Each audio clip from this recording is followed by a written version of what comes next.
Son, Jesus Christ. Amen. All right, so thank you all. And before I get started, we also want to just open up this session with the land acknowledgement.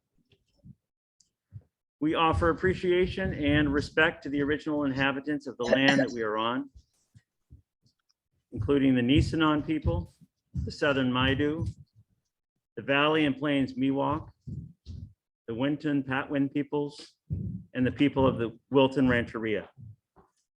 We honor the Native people who came before us and still walk beside us on these ancestral lands.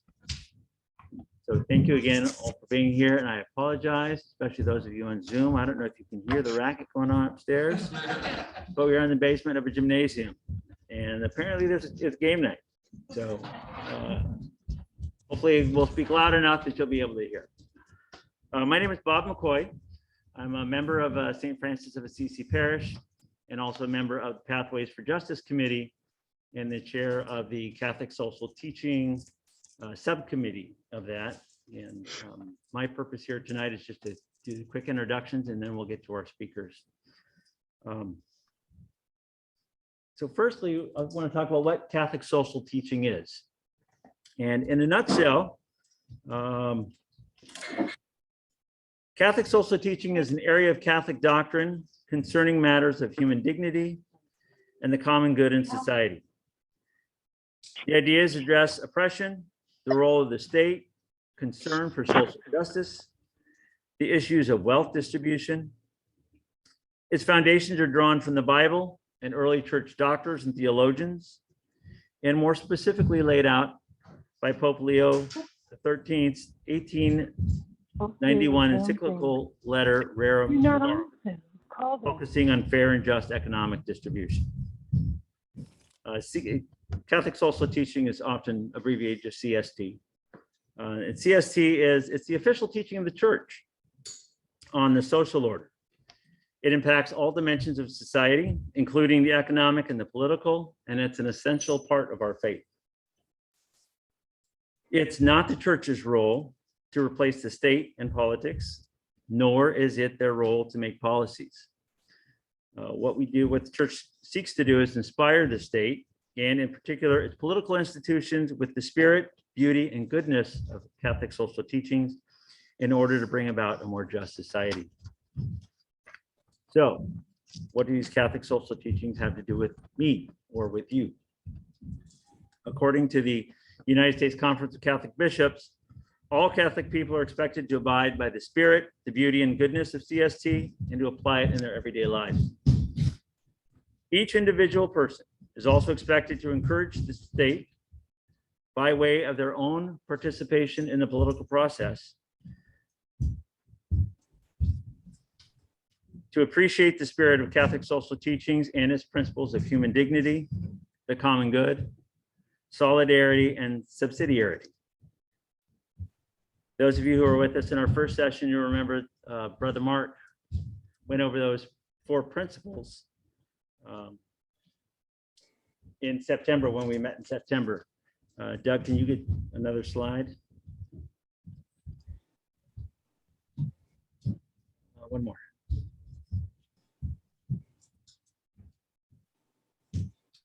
So just a short little synopsis of those 4. And those of us who were here, do you remember the paper plate and the circles? Yes. All right, so Doug, one more. Those are the 4, and of course we all drew it wrong, right? Because they were supposed to be on top of each other. So if we'll go one more with that. So where those 4 intersect, that's the heart of Catholic social teachings. It incorporates those 4 principles. Now within Catholic social teachings, there are 7 themes, and each of our seminars will cover one of those themes. Tonight we're going to be looking at the first one, the basic one, life and dignity of the human person. The reason that we offer this seminar is, once again, according to the U.S. Council of Catholic Bishops, far too many Catholics are not familiar with the basic content of Catholic social teaching. More fundamentally, many Catholics do not adequately understand that the social teaching of the church is an essential part of our faith. So now to go back to those themes. She'll advance forward one more. Nope, they're going backwards. Right there. So we, of course, will be doing, there's the 7 themes, and we'll have a session covering each of those. We're going to start tonight with the life and dignity of the human person. So, and what is that? Now, let me start off by saying I'm going to spend just a couple of minutes on this for a thorough understanding of this theme and the other themes. Our neighboring parish, St. Ignatius, has done a wonderful job just a few years ago, and these are all available on YouTube, or if you go to St. Ignatius' website, they'll have links. And they brought in scholars to talk about each of these themes, and they've spent between 30 minutes to an hour talking specifically about that theme. And I didn't see them all, but the ones that I did see, it just left me with, okay, well, that's great information, but now what do I do with this? So the purpose for what we're doing is what is the theme and how do we apply that to our daily life? And that's what our guest speakers here are going to help us to be able to do. So life and dignity of the human person. The Catholic Church proclaims that human life is sacred and that the dignity of the human person is the foundation of a moral vision for society. This belief is the foundation of all principles of our social teaching. We believe that every person is precious, that people are more important than things, and that the measure of every institution is whether it threatens or enhances the life and dignity of the human person. Human dignity is the inherent worth of each individual human being. Recognizing human dignity means respecting human beings' special value. Values that set us apart from other animals. Values that are intrinsic and cannot be lost. Human dignity is not earned. It does not rely on your race, does not rely on your sexual orientation.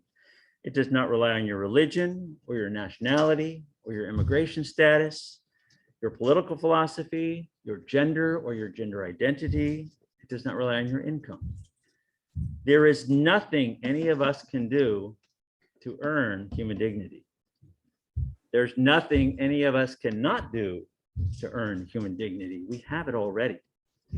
It's given by God simply because we're born. God made each of us in his image, but also special, unique and unrepeatable. Each of us is unique and unrepeatable. There never has been, nor will there ever be anyone else exactly like each of us. All Catholic social teaching is based on this one principle, this one theme, and this one truth. Now, how can we, in our lives, show human dignity? It's easy to be nice and friendly and chat up and help out all the people that we know and love. But what about the others that we don't know? They're still worthy of the same human dignity that each of us are. Our theme tonight is going to be on the incarcerated. If you'll go up to slide 14. Yes. And just a reminder in Matthew of where that comes in. And Jesus saying that every time that we have fed the hungry or gave a drink to the thirsty or visited those in prison, and we have done the same to him. We were hoping that Father Ray would be here tonight. Father Ray has served as in jail ministry, and he was going to share some information with you, just some experiences of his. If he comes perhaps towards the end of the night, he'll be able to do that. But instead, we'll go right to our first speaker.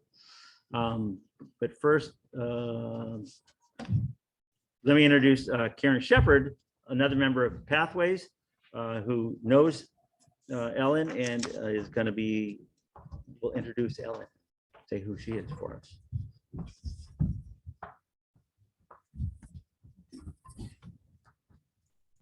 Hello, everyone. I really do believe that the Holy Spirit had a hand in bringing attorney Ellen Eggers here tonight.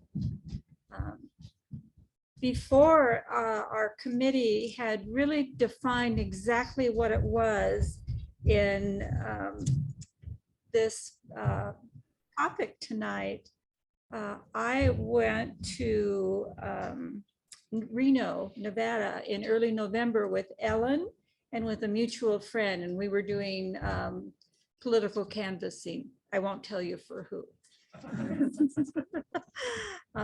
It was actually a get out the vote canvassing.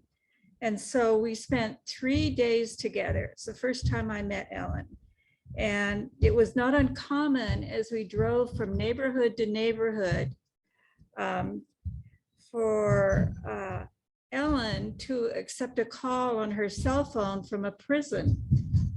So Ellen would be talking to either a client of hers or perhaps a witness that she wanted to talk to, and that might have been the only time for them to talk. So it was really fascinating to listen to these conversations, and it opened up a whole new world to me. The other person in our group of 3 is also an attorney, and she worked with Ellen for years and years, Allison Pease. So Allison was probably not quite as enamored by these calls as I was. And so that's how I got to know Ellen. So I think it was meant to be that I met Ellen, because then the committee decided that it was going to do a program on prison and jail ministry. And I immediately thought of Ellen as a speaker, how dynamic she would be. So the best part of that canvassing, aside from coming upon a herd of wild horses that were grazing on the lawns of a very upscale neighborhood, and we do have photos to prove that. The most fascinating thing was learning about Ellen's amazing and selfless work. So Ellen was born and raised in Indiana. She received her law degree from Valparaiso University School of Law in 1978. I'm sorry, I butchered that name now. She then headed to California to work as counsel for Cesar Chavez and the United Farm Workers Union. Her work with the UFW is chronicled in the 2009 book, Union of Their Dreams, named by the San Francisco Chronicle as one of their 2009 best books. And that book is still available. I checked on Amazon earlier today. Ellen went to work as an attorney for the Office of the State Department of the State Public Defender in Sacramento, where for 22 years, she represented death row inmates in their appeals to the California Supreme Court. I will leave it to Ellen to describe her current work, which is all pro bono, to exonerate prisoners innocent of the crimes for which they had been convicted, often many, many years ago. And in fact, her work is featured in the network series, The Innocence Files, and that's still being shown on Netflix. So if you'd like to see that, I really encourage you to do so. So it's an honor to have you with us tonight, Ellen, and to illustrate the Catholic social teaching principle, life and dignity of the human person. Ellen?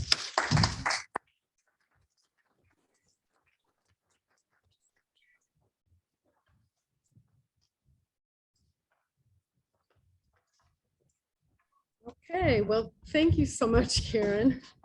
This goes under the category of no good deed goes unpunished, Karen. It was so nice meeting you. I'm kidding. I'm really happy to be here. I was a member of St. Francis Parish for many, many, many years, and I was in the church choir. I recognized Judith as soon as I came in, and some other folks. Jane over here, I don't think we ever knew each other, but I said, you look exactly like you did 30 years ago. So I spotted you right away. But anyway, it's really nice to be here. I said I had many a delicious donut down in this hall. This is, my kids love coming down here. I almost don't know where to begin, but I think what I'll start with is what Karen brought up with these inmate calls, because that is, I started realizing that inmate calls to me are, they happen every day, and they kind of define my existence, and they drive everybody nuts. I've gotten into arguments even with Allison, our friend, because I'd be on walks with her over on the green space or whatever that's called over in Davis. We'd come over to walk together, and anytime my phone rang, I just felt like I had to answer it, because when an inmate calls, if you don't take it, you can't call them back. You're not supposed to. Some of them do have cell phones, but no, these are calls that are collect calls that come in, and they have a tiny window when they get access to the phone, and you just need to take it. And it drives my daughter crazy. She's got a new baby, and it's like whenever I'm around my daughter and the phone rings, she's like, oh, would you turn that phone off? But I'm just kind of addicted to it with inmates, because there's probably 10 of them that I don't really need to talk to, and they're just bored and calling me and want to chat for a while, and they know I'll take their call. But there's probably 4 or 5 of them that I really need to talk to. And when a call comes in, you can't tell one from the other. So I just have to answer all of them. And, I have to say, first of all, I never planned to become a lawyer. When I went to college, there was no way in the world I was going to be a lawyer. I was going to be a social worker. And it turns out I kind of am a social worker. But I totally didn't want any kind of job where I had to do any kind of public speaking, for sure. That was just absolute no way. So being a lawyer never entered my mind. And then ending up being a criminal defense lawyer and representing death row inmates was furthest from my mind. When I did become a lawyer, the whole purpose was to work as a union lawyer for Cesar Chavez. And that is what I did, because I came out to California to be a boycott organizer just for the summer, just a volunteer organizer doing picket lines down in Los Angeles. And then I got hooked on the union, and one thing led to another. And by the time I finished 3 or 4 years with the union, I had become a public speaker, because that's kind of what we had to do. And so getting into the law and working as a lawyer for the union was sort of natural, but doing criminal cases was just kind of a fluke. And when I left the Farm Workers Union at the headquarters, which is in Kern County, I came to Sacramento and got a state job, and pretty soon got a job with the state public defender. And I was shocked that they even gave me a job, because I had no criminal law background. I only had civil law and labor law background. But so right away, I'm on death row visiting my clients. All of our clients were death row inmates, because we did their post-conviction work, their appeals and habeas corpus. And so there I was face to face with people that absolutely had killed other people. And it was pretty stunning to me. But what I realized right away is that saving my clients' lives, that was my job. But I realized the best thing that I could do was not just for my individual client, but was to work to end the death penalty. And that's like right away, I thought, that's what I need to do in connection with my work. Because, my first client was 19 when he killed somebody. He was one of the youngest guys on death row. And I thought, strapping this guy down and putting poison in his veins at midnight, when nobody in the world is really paying attention that much, is not going to make the world a safer place. It's not going to end crime. It's not going to do anything except maybe make for a moment the victim's family feel better to get that kind of retribution, but it isn't going to solve the problems that put people in prison and put them on death row. So I became really active against the death penalty. In fact, at this church, if any of you and Judith remembers, because I used to have tables out on the sidewalk in front of church, and I remember there were some people in this church that did not like those tables. There was one guy, in fact, he was one of the ushers, and he kicked a hole in my sign and he ripped up my leaflets and dumped the table over. And I mean, there were very strong opinions in favor of the death penalty. And actually, the Catholic Church did not take a very good position until relatively recently. I think the Jewish faith actually had a much better position on the death penalty than we Catholics did. But the church luckily has come around now, and that has become part of a seamless garment instead of only focusing on abortion and that issue. They see the death penalty as that's all part of, if we value life and human dignity, then we have to recognize that too and not take lives, especially people that are, locked up and aren't going to get out. So the issue of innocence became really important to me in my quest to, and I need to keep track of time. Is somebody noticing? Because I didn't notice when I started. Do I have till when? 7:40. Okay, thanks. Okay. So the issue of innocence became really important to me. And about in the year 2000, I had already been doing capital cases for about 10 years. In the year 2000, I met a man who lived here in Sacramento. His name was Greg Wilhoit. And he had been on Oklahoma's death row, but he was innocent. And he was the first man ever in Oklahoma to be released as innocent. And he had a best friend on Oklahoma's death row too. Ronnie Williamson, I think was his name. Ronnie Williamson, yeah. And he was innocent as well. And Ronnie got out, and so did Greg. And they were both innocent. Greg was convicted on the basis of junk science, bite mark evidence that was completely bogus. And so anyway, when I met Greg at a rally against the death penalty, it was on the Capitol grounds in the year 2000.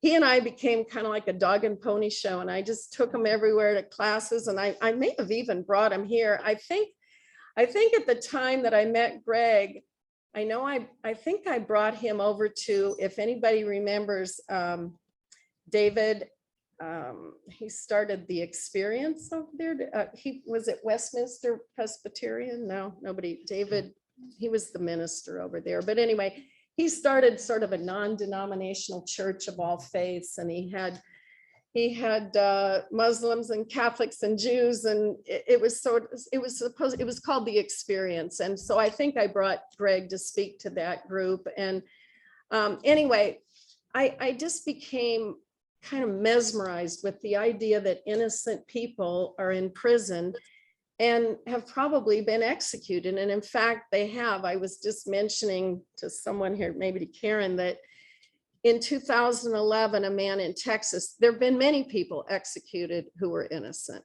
but the one that really struck me was a young man in Texas that when the fire department came to his house, they saw him desperately trying to run in to save. He had 3 little children inside, twin babies and a 2-year-old, and he was singed, and his hair was singed, and he had soot, and they had to hold him back because the house was absolutely ablaze, and he was desperate to go in and save his kids. Despite all that, because of junk science, bad forensics on fires and how fires start and spread, the people didn't know what they were doing that testified. It was a small town in Texas.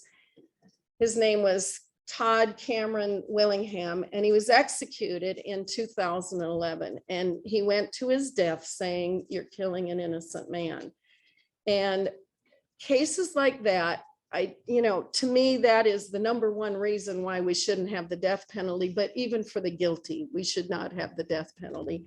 And so this gets to kind of the case of my lifetime. I used to say to Greg Wilhoit's attorney, I met him, and I said, his name was Mark Barrett. And I said, Mark, I can't even imagine the thrill of representing an innocent man. That is just, I just don't know if that'll ever happen in my lifetime. And it was just a couple years after that I was at a gathering here in Sacramento. It was for prison ministries or something. There were a lot of people involved in prison work there. And a woman came up to me afterwards and she said, I heard you were an attorney. And I said, yeah. And she said, I'm a teacher out at Folsom Prison.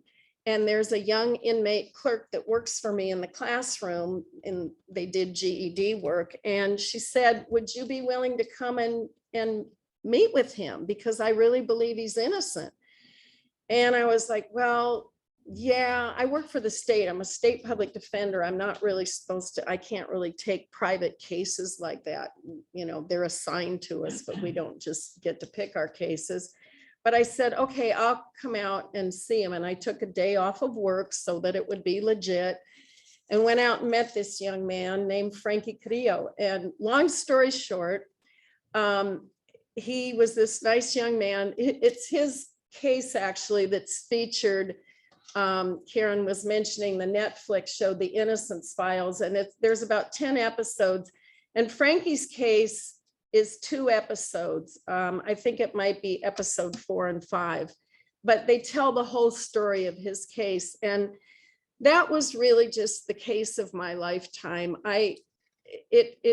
Somebody said when I was coming in, they said, oh, I cried when I watched it. I said, I cried too. I used to ride the bus to work, and I would be getting my mail. This is when we used to get mail in the morning instead of at 9 at night. But I got my mail in the morning, and I'd get letters from Frankie, and I'd be on the bus reading the letters, and I just break down crying because I was like, oh my gosh, I know he's innocent. I saw the evidence that he was innocent. There were handwritten notes from the guy that did this drive-by shooting, and Frankie had nothing to do with it. He was young man. He was 16 years old when he was arrested and had nothing to do with this drive-by shooting. He was misidentified. I think the police really pressured one of these witnesses to pick somebody out of the gang book. And Frankie was only in the gang book because he lived in the gang neighborhood, and the police used to stop anybody that they saw in the neighborhood and ask to take their picture with a Polaroid, and they'd put those pictures into the gang book. And because they were the kids that lived in that neighborhood, and that's how his picture got picked. But I was so certain he was innocent, but I didn't know how to get him out. And there were 5 witnesses, young teenagers, that identified him in court as being the shooter. And, you know, with 5 people that are eyewitness IDs, that's pretty compelling evidence. And the jury was very convinced. But 20 years later, we located those young people, and, you know, they were grown men by then. And every single one of them admitted that they had not seen what they said under oath they had seen. And we did a complete reenactment of the drive-by shooting and established that we even brought the judge and the prosecutors out to the crime scene at night with the same lighting conditions, and reenacted the whole thing and proved to them that it was impossible to identify anyone inside that car. A drive-by shooting at night, even with street lamps in the neighborhood, because they shine down on the car, but not in the car. And it was just darkness. And the kids admitted, and we had a confession from the guy that actually admitted doing it in his own handwriting. It wasn't a signed sworn declaration, but he had written notes about, this is the first one I'd ever gotten caught for. And my parents say I have to do the right thing, and I'm going to have to hire an attorney, and made all of these admissions that showed that he was actually the one that had done it. So Frankie got out of prison after 20 years and a few days in prison. He was released when he was almost 37 years old, and he got out in 2011. And that kind of changed my whole life. And it was not too long after that, in 2013, that I retired from the state public defender's office. And so many people came to me because of Frankie's case and hearing about it in the news, that I've just sort of had one after another. And what I'm realizing is there are so many innocent people in prison. And I think especially in the 80s and 90s in the big cities where there was a lot of gang violence, that they were so eager to solve cases that they weren't putting much time into who did it. If they thought they were in a gang, they did sort of a slipshod job, actually. And, you know, if you watch the Netflix show, if you see it, it gives more of the details, but that's now the work I do. And one other thing that well, a couple of points I'd like to make. One is that racism permeates everything in society. I am so convinced of that. I know there's a young man who I'm going to be doing his parole board hearing next week.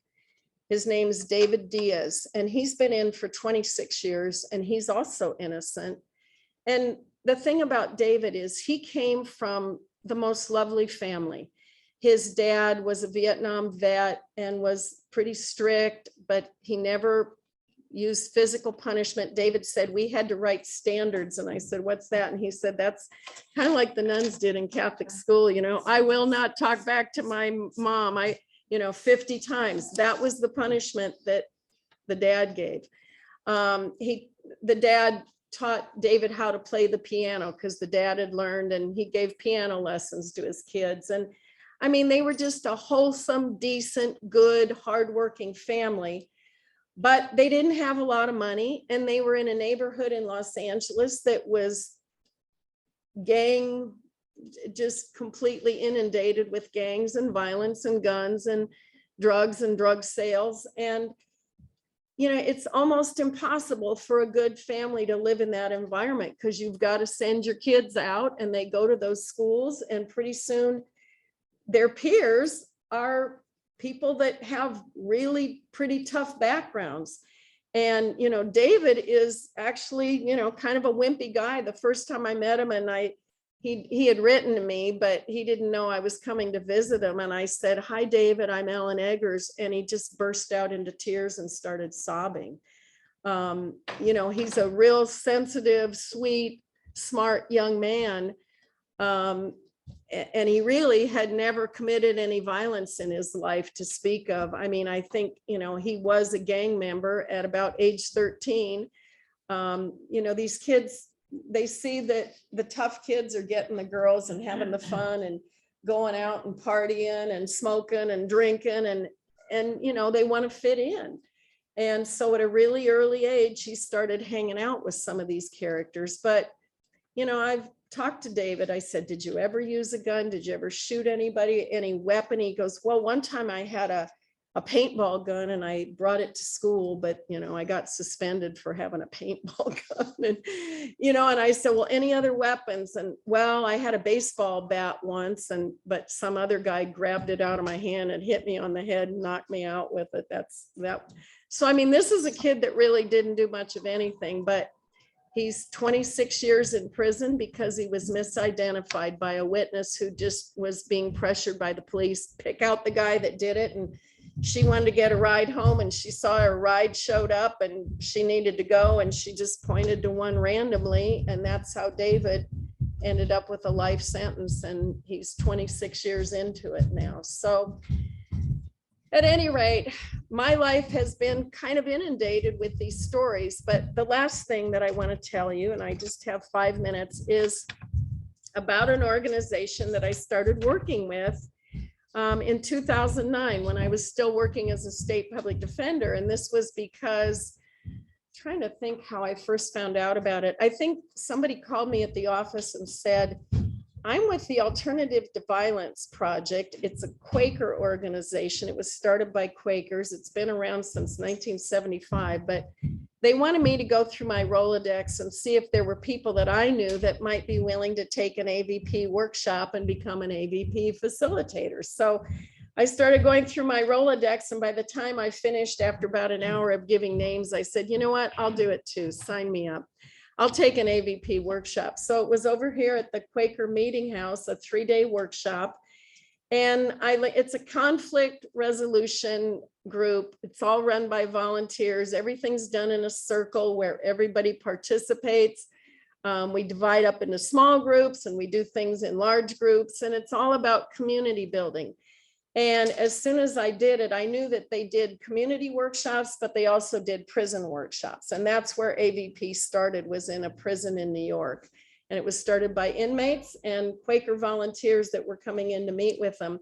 And together they wanted to solve the problem of violence out in the community and violence inside the prison. So that's how AVP was formed.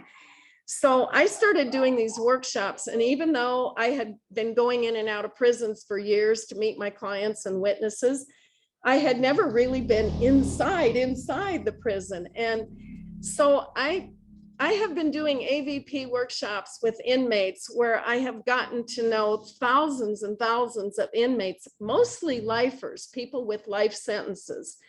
And I have found it to be life-changing. You would think that doing the work that I do, it would be like not a big difference or not a big deal, but it really has been. If you have an opportunity, on the back of the sheet of this agenda, it has Alternative to Violence Project on there as one of the things that you might want to get involved in. The other thing is Life Support Alliance. That's a local group that was started by a woman here in Sacramento. And if anybody's interested in getting to know what it's like to go into a prison, let me just ask real quick, how many people have actually been inside, like visiting in a prison? Okay, so about 4 people. Yeah, 5 people. All right. Yeah. Well, I just really recommend it. If you have an opportunity to do it or look for an opportunity to do it, I really recommend it. AVP has been life-changing for me in my own life for conflict resolution with my family and friends and coworkers. And it's really life-changing for the guys inside. I used to think they were just telling me that to be nice, like saying this has been the most important program I've ever done. But I've been with it long enough that I know it's really true, because I have a lot of friends.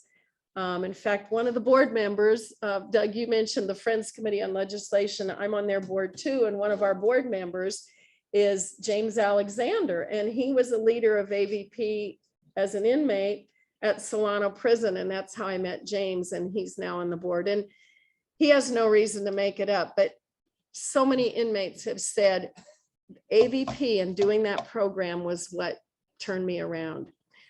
I could go on forever about this, because one of the main witnesses in one of my innocence cases was actually an inmate who took the AVP program. And when I went to Solano Prison to meet this witness, because I had heard that he was a witness in my case and could help my innocent guy, he recognized me and he goes, "You were my teacher in AVP." And he happened to be somebody that took the program. And then he told me later, AVP is what changed my life. And I actually had to meet that witness right away, because he was about to be paroled from prison. He had been in prison for murder, but he told me AVP turned his life around, and he started programming, and enough so that after 25 years in prison, the parole board found him suitable for parole when he was released. And I got him just in time, and he became the main witness in my other case of innocence, where a man had been in for 32 years for a murder he didn't commit. And this guy, Roberto, had been a witness to the crime. So anyway, there's so many stories that I could share with you, but I think the lesson that I would just like to impart is that if you have an opportunity to get inside a prison and meet some of these people, you will find that many of them are some of the, in my opinion, some of the best human beings I've met in my life, because they have suffered dearly. And yet so many of them have come out of the trauma of being an inmate, and not only have survived it with resilience and grace, but have become fabulous human beings and fabulous leaders who have gone on to help other people in their community inside the prison, and are just some of the finest human beings I know. And I know that kind of runs against what we think of inmates, but it's changed my life, and it's the reason I keep getting inmate phone calls every day. So if you have a chance to do that, I hope that you will. Thanks so much.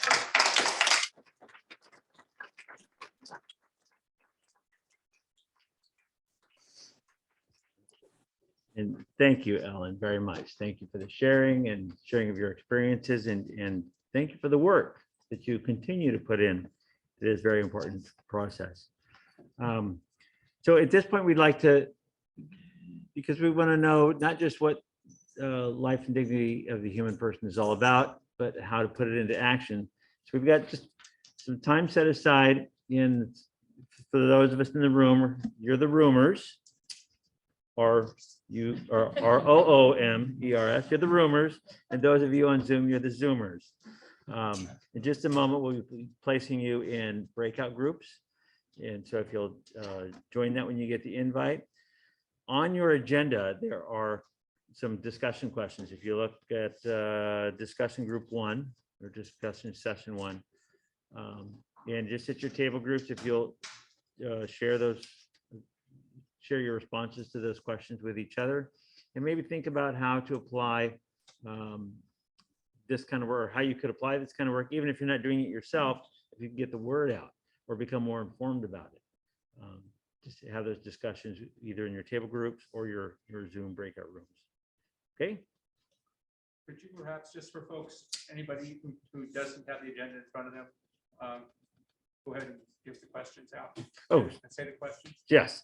So the 2 questions are, in case any of those of you on Zoom, it should have been emailed to you, the agenda.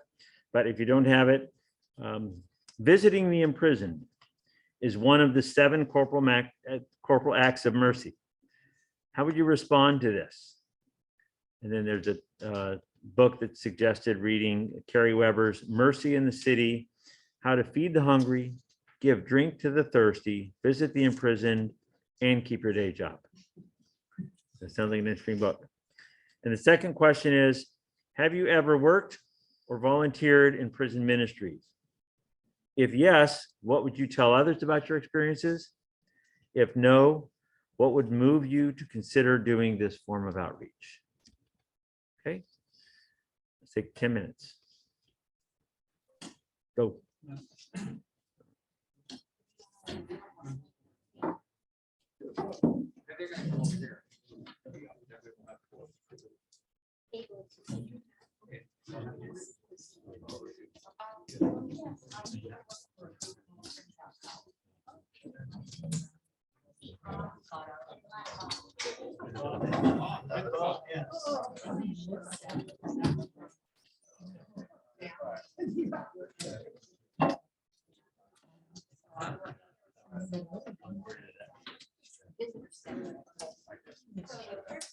And so what we did was we give one of the families, and they came, because you know, how would you respond? Put them on the hotels.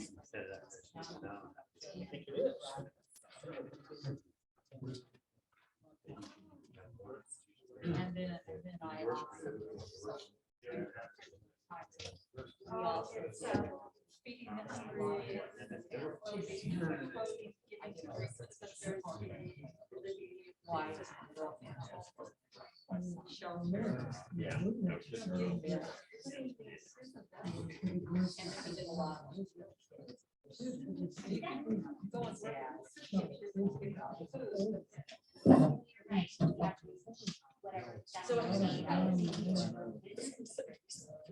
ministry.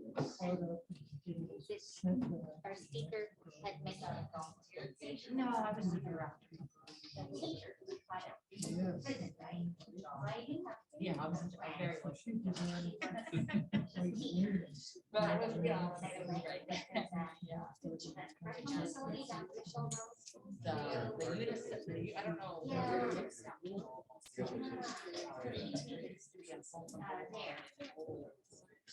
Oh, okay. So, yeah,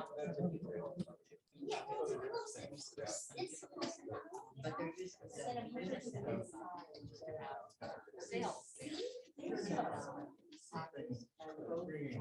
I have worked with the center. So we were able to.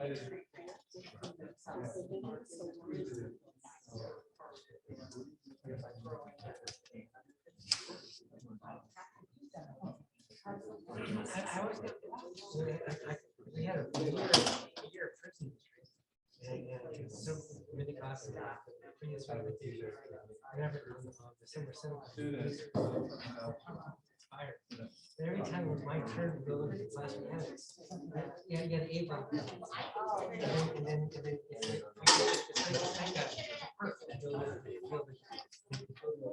Service and that. So when COVID came, everything was jail. FaceTime. FaceTime was even easier. I would imagine any number of They people. didn't go in. They search you, you can't bring it up, you can't give gifts, I can't do anything. I'm on a Zoom call or a FaceTime call, I'm completely isolated from. More command of basic From the stuff. prisoner, but my term, I'd have music, I do it, so with my iPad. Fairly well known. I'd have everybody call, we had to go over it, Zoom in, and every time it was my turn. Yeah, I have to go next week, I'm gonna take my free pass, I'm good. Something. Many, most of them. I've been doing it a lot. No, I have heard one person. It's like all this. It was kind of ironic. She got a kid my first. Then she got me in the leaders again. And I wanted to help. I thought I had the idea I could help. And then you go and do this. And you realize you're the one who had your experience. Nurture. Other people just. Yes, kind of experience. So I'm looking forward to. Some people carry it. So I wasn't certification. That's still just good. But at least it keeps us close. Maybe.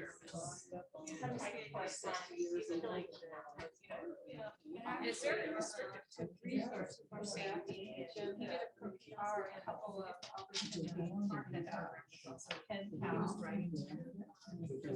And they don't have actual. But certain things they told them not to do. It just made me anxious.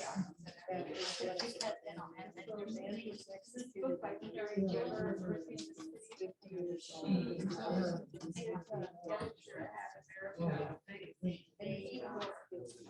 don't know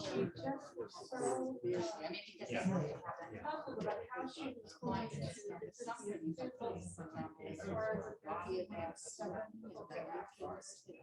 all the other issues. Scary place for life. She ended up driving to she was in Europe. But I think, but I'm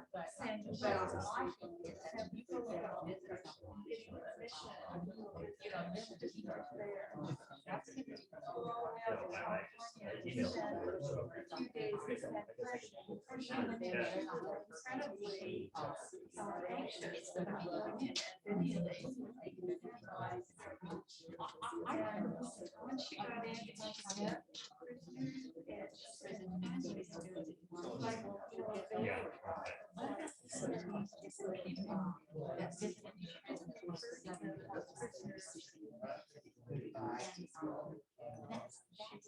But it's, 20 years later.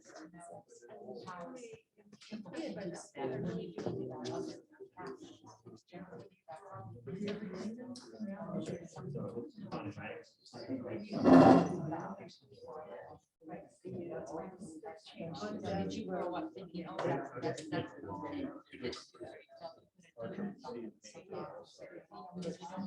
Three cruises. I think a lot of people don't know. It's very interesting. Far away. Really, 3 to 5 minutes. so, I do think a lot of them professional.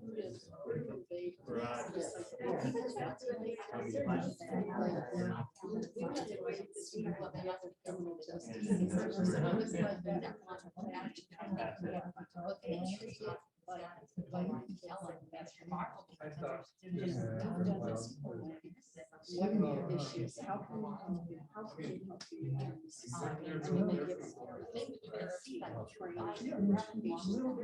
they want to fix it. It's all about. It just shows how it's. Other parts of life.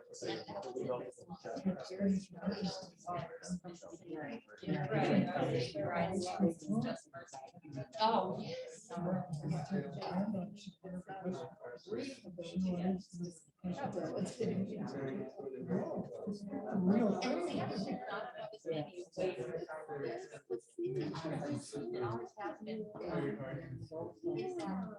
In the United States, we don't kill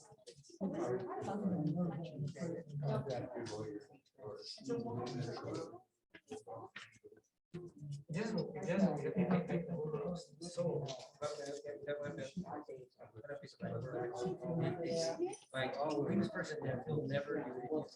And we turn. Big thing like that. Will scare other people. Communities. You know, so it doesn't work. So that's the idea was Well, I think, you know, as is,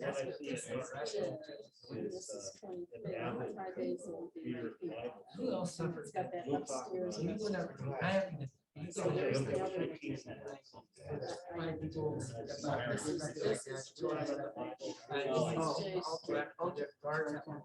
Oh, down there. Okay, so it's further towards the other side. Yes. on NPR. You got one more minute? One more minute?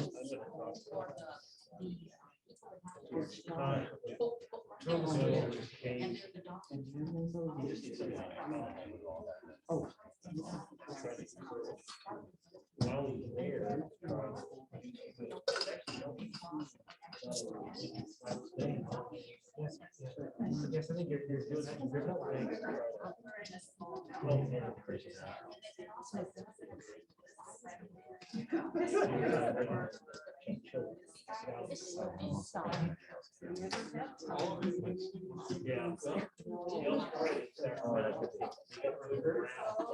I think that's one.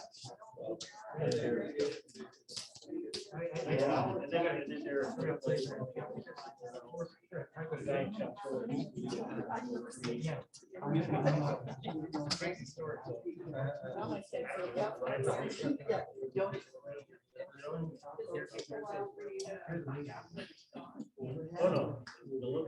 Are they back? Popping in now.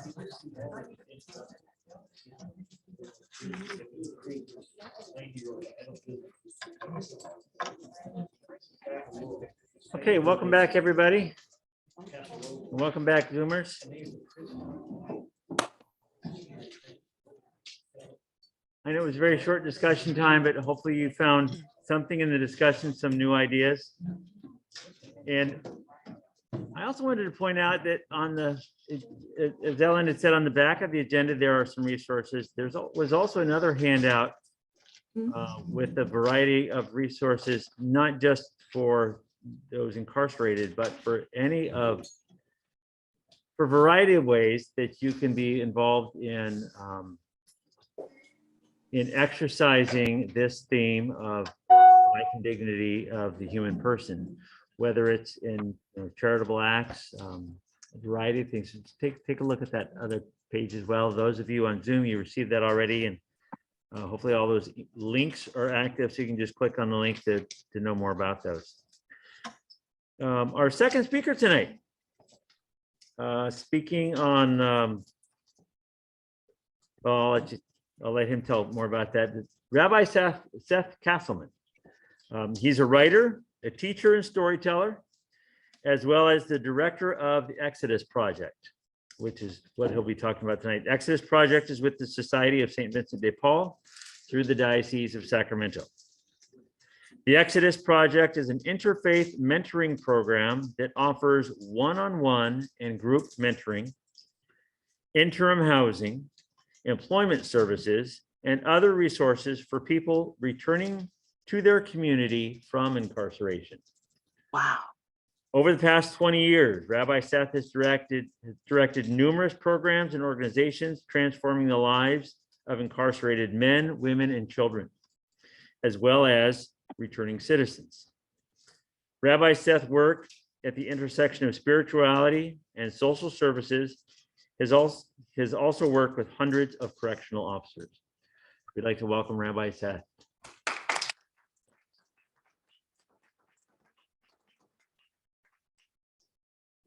Bob. It's a delight to be here. There we are. As clergy, when I hear 20 minutes, I assume it'll be about an hour and a half that I'll speak. So I appreciate it. No.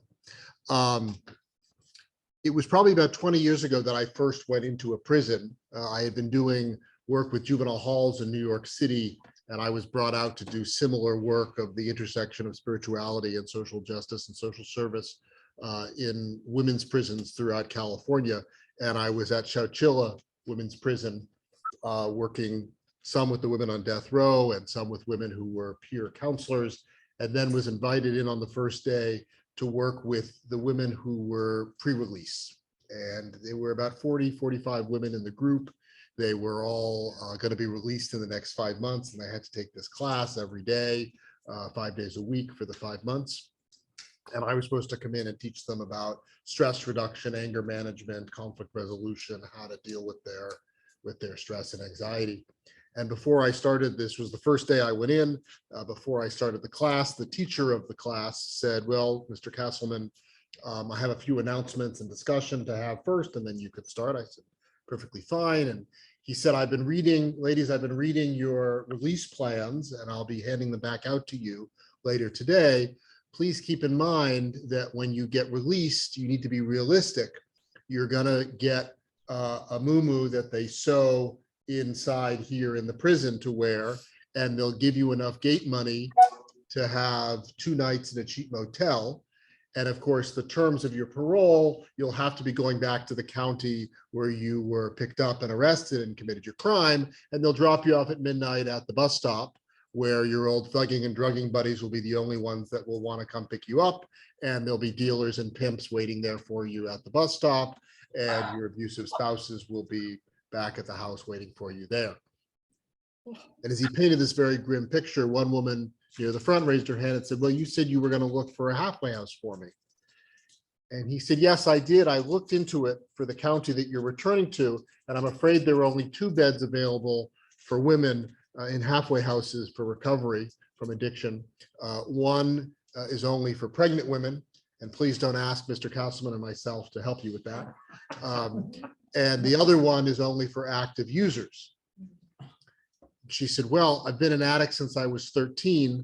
I used for the first 10 or so years that I was in here. It's only been the last 12 years that I've been sober, but I still consider myself an addict. And he said, I know. I tried to explain that to the director of the halfway house, and I'm sort of chagrined to tell you what he told me in response.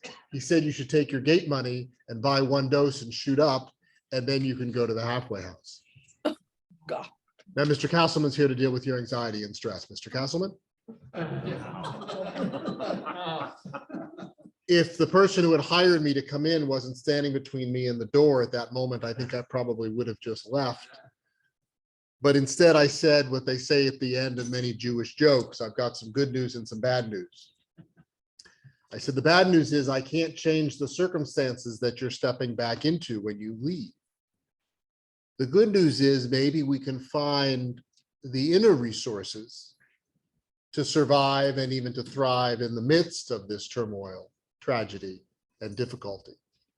And that was the work that we did that day, and for the rest of the week that I was there with those women, was working on how to surf the waves. Surfers, of course, love big waves and don't see it as a problem. So how do we not just sink to the bottom or get out of the water and go on the beach or space out or drug ourselves or try to calm the waves and try to control the situation, which of course we usually can't do. Exodus Project came into being some 4 years ago. through the vision of Bishop Soto here in Sacramento. And I was brought on actually a couple of years before that as a consultant to help develop the project, and have been the director for the last 4 years since our inception, just to show that we're interfaith. They thought if they hired a rabbi, it would prove their interfaith chops. But it really was the foresight and the generosity of Bishop Soto, who had been developing the detention ministries in the diocese for some years. At any given moment, there's some 25 or 30,000 people incarcerated in the Sacramento diocese. And most of them will be released. And most of them will be released in a relatively short amount of time, since a lot of them are cycling through county jail. Others are doing longer sentences in prison. Very few of them, relatively speaking, are doing life sentences without chance of parole. So they're coming back to our community. They're coming back to their community. And what became more and more apparent for the people that were doing the prison ministry was that in some ways, the most important moment was when they reached the gate.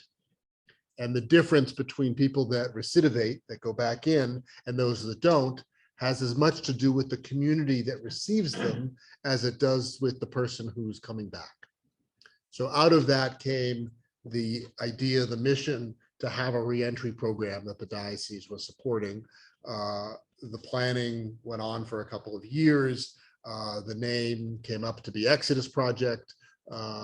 It started off as ostensibly a mentoring program, matching men with men and women with women one-on-one to mentor them as they come out and while they're in. And we have Bob Slakey here, who's a living, breathing, wonderful example of one of our mentors, and has gone into the jail, the main jail and the branch down in Elk Grove numerous times, and met with mentees and then worked with them once they're out as well. We quickly started to realize, once we started, that to offer spiritual accompaniment when really what they needed was a job and a roof was a little hollow, was a little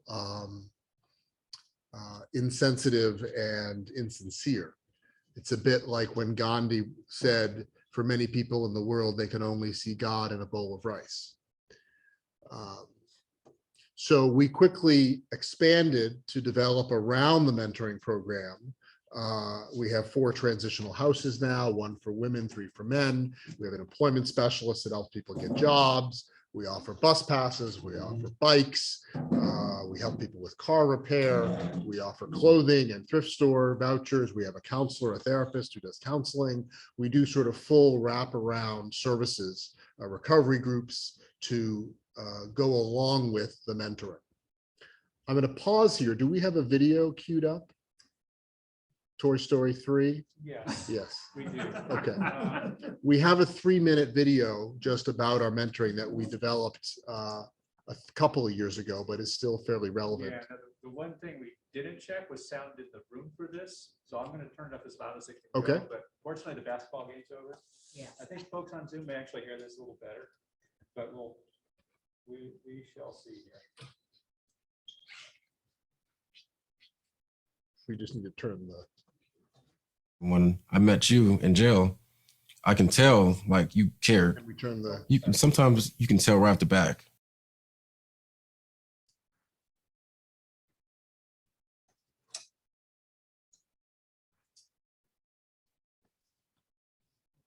When I met you in jail, I can tell like you cared.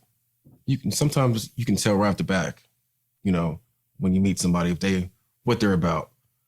And when I talked to you, you didn't act like you cared. You meant it.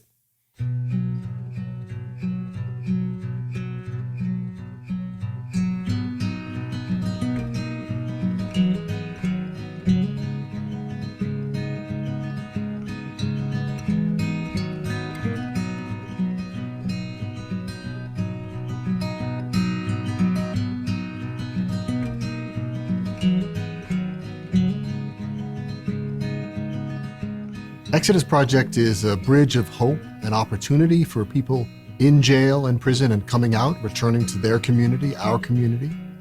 It offers one-to-one and group mentoring for men and for women, as well as other resources, housing, employment, transportation, groceries, thrift store items, clothing, and household goods. We try to enable people to return to their communities in a successful way. On the first day we clicked, it's like we knew each other for years. He made me feel comfortable with him. He made me feel comfortable about this. Hope that, people who are in can see this also and don't be judgmental. The Exodus Project, they're actually there to help. Being a mentor to me is everything because, there's this question that's always posed that I always say to my children and my boys. I said, why am I like this? Why do I want to help others? And I say that because I wish someone there was there to help me. So for me to become a mentor it's healing for me, but it gives me a value of self-worth to say my life and is worth something. And I want others out there to understand that just because you've made a mistake, that we all have the ability to change. I think the Exodus Project is growing rapidly, and I'm really excited about the different things that they can offer to be able to reach people where their need is greatest. I think is fabulous. I think people will come to know the Exodus Project as a huge resource in working with you. Mentoring is a critical component to success because it pairs justice-involved individuals with positive influences who not only have credibility, but also have the motivation for their success in mind. Partnerships like Exodus Project give us the ability to not only provide supportive housing opportunities for the justice-involved population, but to also have a continuity of care in the programs. I have been at the prison or a jail, county jail, late at night when prisoners are released, and to see them, walking out of the jail and there's no one there for them. That image is a disturbing one. Perhaps what's key is providing that sense of companionship, and that for these men and women to know that there is somebody waiting for them when they come out. Exodus Project is trying to be that bridge to help people in the long journey back from incarceration, back into being a productive, healthy, vibrant part of society.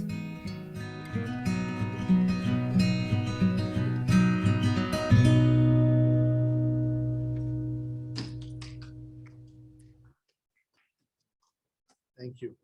So we are a part of St. Vincent de Paul. We are partly supported by the diocese, and we have contracts with the county and grants from the state. We're also supported in large part by individual donations and foundations and such like that. We're always looking for new mentors, and in early February, we'll be doing our next mentor training. It's a 16 to 18 hour training, and then after that, it's about 6 to 8 hours a month commitment to be a mentor. If you, we did a little game at the beginning. If you have a name tag that's either green or orange or red or pink, you've actually been selected to be in the next mentor training. So congratulations. I will, during the time when you're doing your discussion about what are some of the factors leading to incarceration, what are some of the factors that help people return in a healthy, wholesome way, and what can we as individuals and a faith community do to assist people when they return. And that's another big piece of it. I often say that the longest walk for a returning citizen is 9 a.m. on a Sunday morning from the sidewalk to the pew, just because it can be very shameful to either return to your old faith community or to try to join a new one. So how can we as members of faith communities be welcoming and do it in a safe and appropriate way?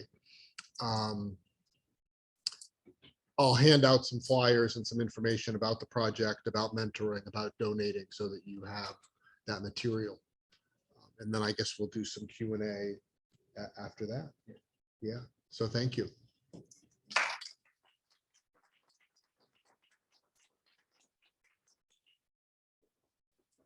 And thank you again. Thank you also for the work that you continue to do and for starting up the Exodus Project to begin with. So once again, we have some discussion questions. They're also on the agenda. And you'll be placed back into probably the same groups, Doug? Okay, you want to do 5 minutes this time? Yeah.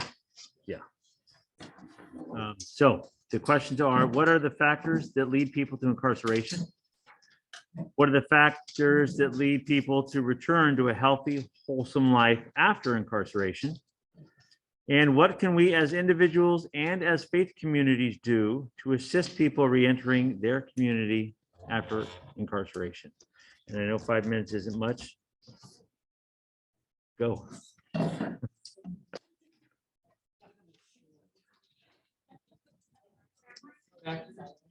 Well, we already heard.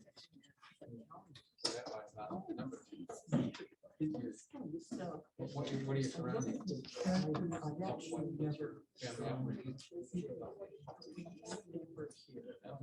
I think that probably.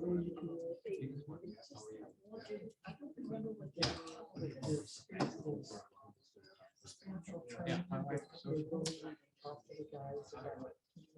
Spiritual family dynamic. And they're all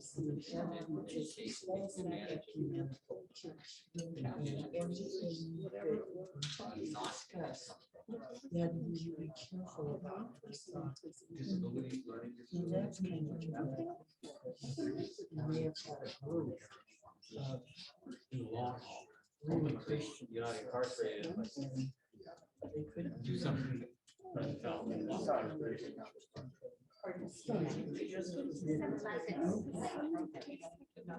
unless you're, yeah, unless you're. Yeah.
It's just awful. If you have family members like leading program, ideas how we're going to get it. So I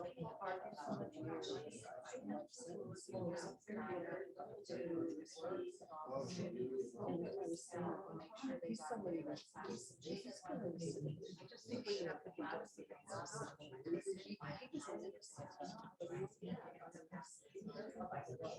whatever it is they need it, so that they can help them get it.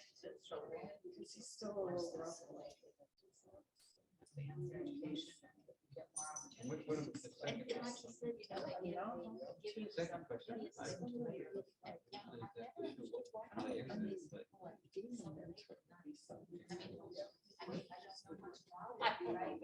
It doesn't make sense. So anyways, that's great. I don't know if we need more programs like this, and I don't know. You know, how many people there are able to serve.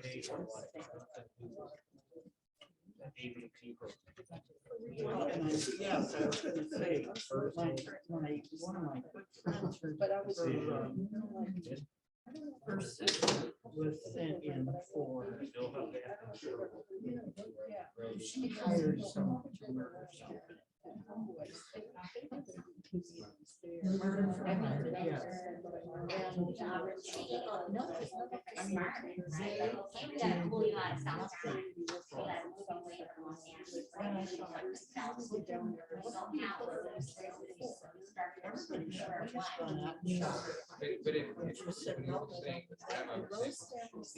may not be able to. That may not be something that's bad. Good news is No, but they know those people. Yeah, I know that guy too. He took the ADP course, but it doesn't make any sense. okay.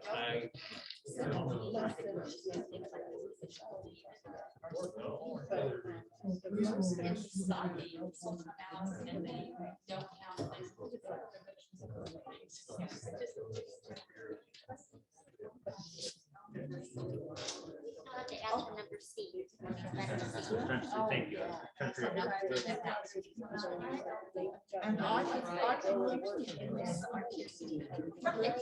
I cannot help my grandchildren with math. Just two plus two is four is no longer.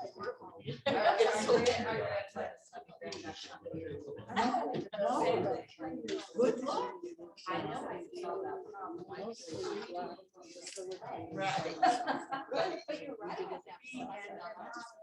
There was a nurse there. The computer. And so anyway, that would be something. They are training.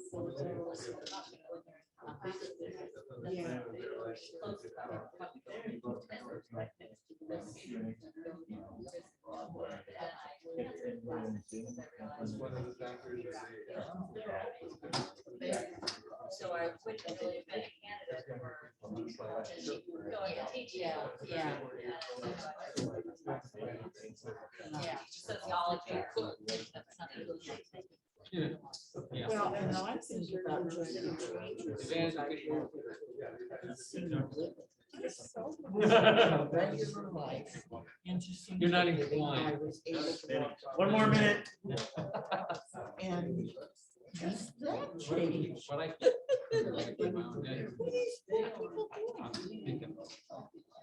Their families usually sums up. You know, Kind of watching the movie, I'm thinking. it's interesting. Yes. That makes my heart. Judge, do you have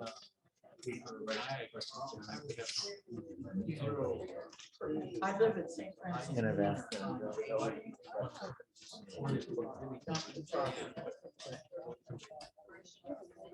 No. Let me know when you're back. It's just for people over 65. Actually owned it. Facilitated it. All right, I think our Zoomers are back. Once again, I know the time is really limited, and 10 minutes may not be enough, or 5 minutes, we're about 7. But hopefully it was enough to give you some, just to generate some ideas. You're not just hearing a talk and then going off and thinking about it on your own. But we wanted to have at least a few minutes at the end here in case any of you have questions for either of our speakers. And any of you on Zoom, if you have a question, please type it into the chat. Doug, our technician, will raise his hand for you and ask the question for you. Okay. And then if you guys can use the podium so that, all right. Yes, I guess something that's. What's the rationale of releasing prisoners at midnight? Who wants to take that? Rationale? Why don't you repeat the question? So, yes, thank you. The question is, what's the rationale for releasing prisoners at midnight? So from prison, it's often just whenever the bus arrives from the far off prison. They do a lot of middle of the night jail releases, which is an abomination. And they're trying to change it. There are a host of different, I've heard everything from it's just when they're able to actually process them after court, to they keep them to more cynical reasonings, like they keep them past midnight so they can be charged for another day and get reimbursed for another day of keeping them. I hear all sorts of reasons, and I hear things that say they're trying to, working with the public defenders, the Office of the Public Defender, that they're trying to get the sheriffs to stop doing it. But at least now it's still happening. We're also working on trying to open a 24/7 reception center down by the main jail near I Street, so that we'd be there to receive people 24/7. It seems like you're just setting people up to fail. Exactly, exactly. Who's going to pick you up at 4 a.m, but your drugging and psyching buddies? Yeah, exactly. Yeah, I want to bring the same question I kind of brought to the table. So you're an attorney, you're a man of the cloth, so to speak, clergy. I'm a middle-class white guy with a pension. And the thing that just keeps rattling through my head is, what kind of credibility do I have talking to somebody who's, gotten themselves into a foul of the law, possibly very serious? All right, excellent question. So if I can paraphrase, what kind of credibility would a middle-class white man have with somebody who's coming out of prison? How would you mentor them? Yeah. With what credibility? I think that was directed at you. Rabbi. So we have maybe about 25% of our mentors are returned citizens themselves, and they definitely have a step up in some ways. Others are in recovery. Other mentors are in recovery. But really, what I'm looking for is people who can be in touch with their own suffering and can hold the space for somebody else's suffering. So, and is relatable and able to make the space for somebody to be human and be real and be let down their guard, which may take a long time for them to actually do. So while it's easier in some ways, the more commonality there is, as middle-class whites with relative affluence, we can still do a darn good job at being there for people. But you do need to have boundaries. That's a lot of what we work on in the training. You need to be available emotionally and be able to say you don't know when you don't know, and say you know when you know, and that you're, be honest about why you're there, what's in it for you, the money, of course. And sometimes it clicks and sometimes it doesn't. Sometimes the match is a good match and sometimes it's not. And we pick ourselves up when it isn't, and we keep going on and try somebody else. So the fact that you're even asking that question means you'd be a great mentor, Mark.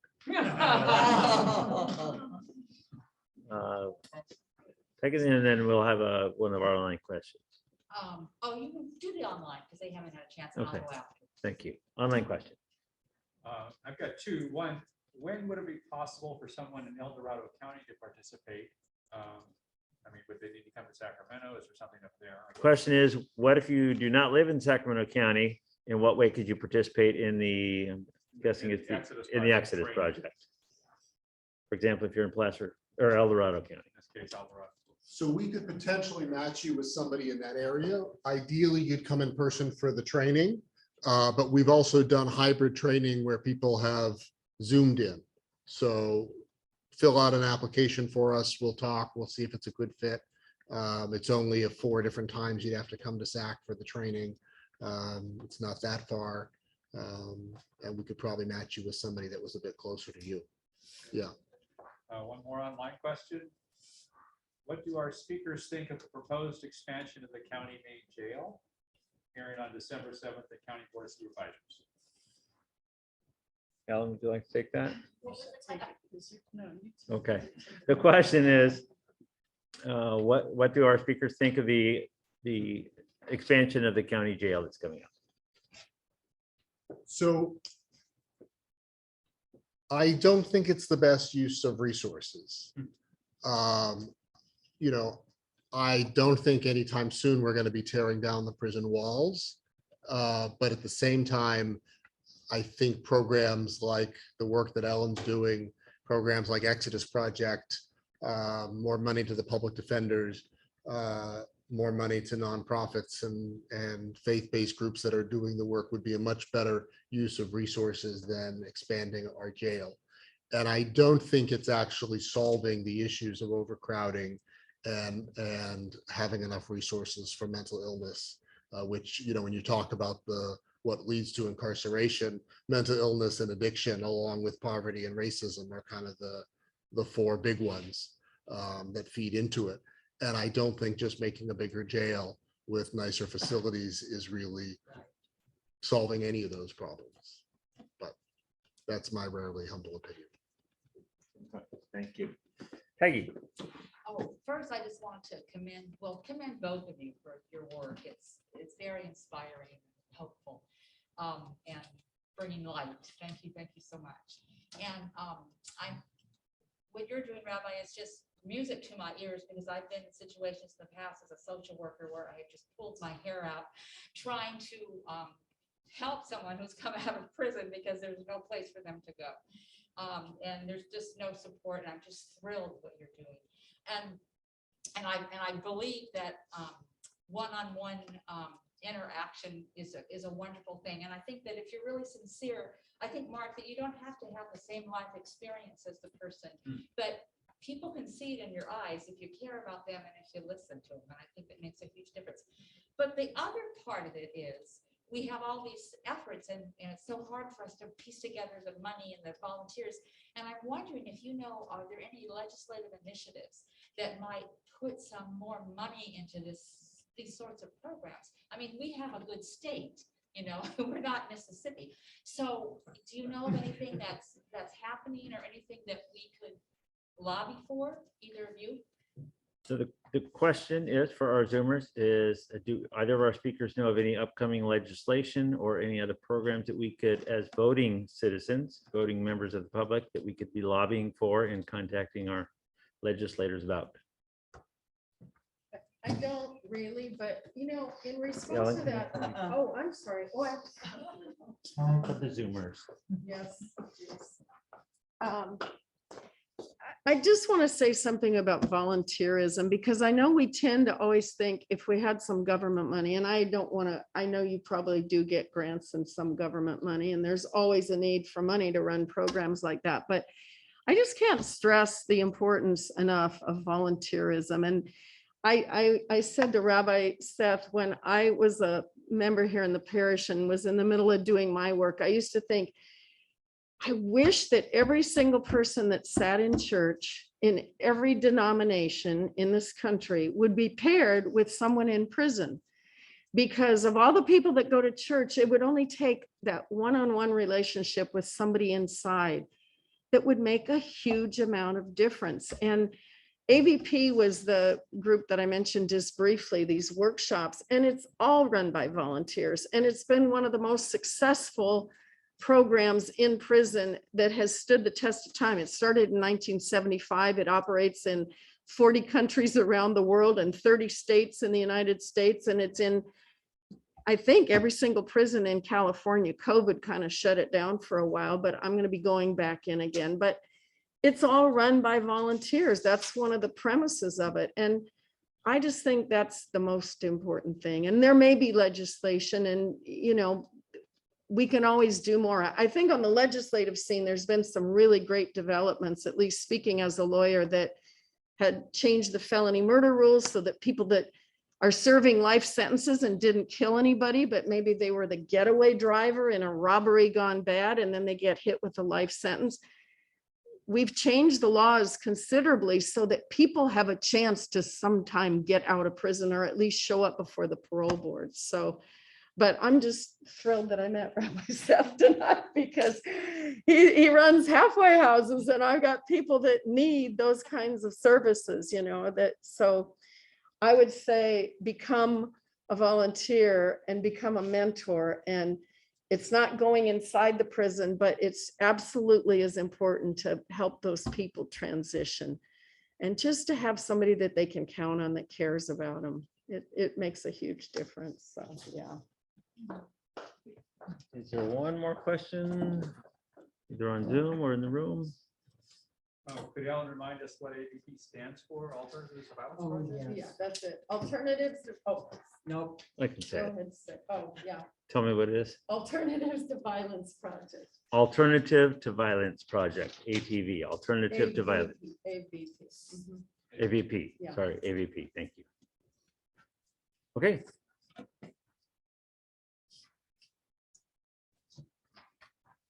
Once again, if we can thank our speakers for being here tonight. That's on a rainy night. I want to thank all of you in the room who braved the elements. Fortunately, they were fairly mild tonight, but you still got to drive back. And those of you at home or in your offices, thank you for joining us tonight. Our closing prayer, if you'll join me, please, in the name of the Father and the Son and the Holy Spirit, amen. We are all equal as human beings, sister and brother, employer and employee, chief officer and manual laborer, guard and parolee, equally loved before God. Yet our system discriminates based on education, abilities, race, luck. And many of God's children are placed into a hierarchy of inequality and discomfort. We are called to stretch out our arms between the tiny exclusive tip and the broad platform of the masses to form a bridge, to create a way for those deemed unequal to come together as one in equality and in human dignity. Loving God, creator of dignity and all that lives, help us be those bridges. Help us cry out for respect and value for all. When society forgets that in our most basic nature, we are all God's children. Amen. Thank you guys again for being here. In the Father, Son, and Holy Spirit. Amen. All right. Thank you guys. Oh, I'm sorry. I was just reminded. There's a feedback form, a little Foursquare feedback form. Those of you on Zoom, if you're still with us, that was emailed to you. And it's a fillable form. You can type into it and then email it back to us. That would be great. Those of you at the table, if you just have a comment or a sentence in each box, would be awesome. Thank you so much for reminding me about that, Karen. And also once more about the resources. Please check out those resources. If you're still trying to figure out what I can do, there's a bunch of ideas on that resource handout. Thank you. Thank you, Bob.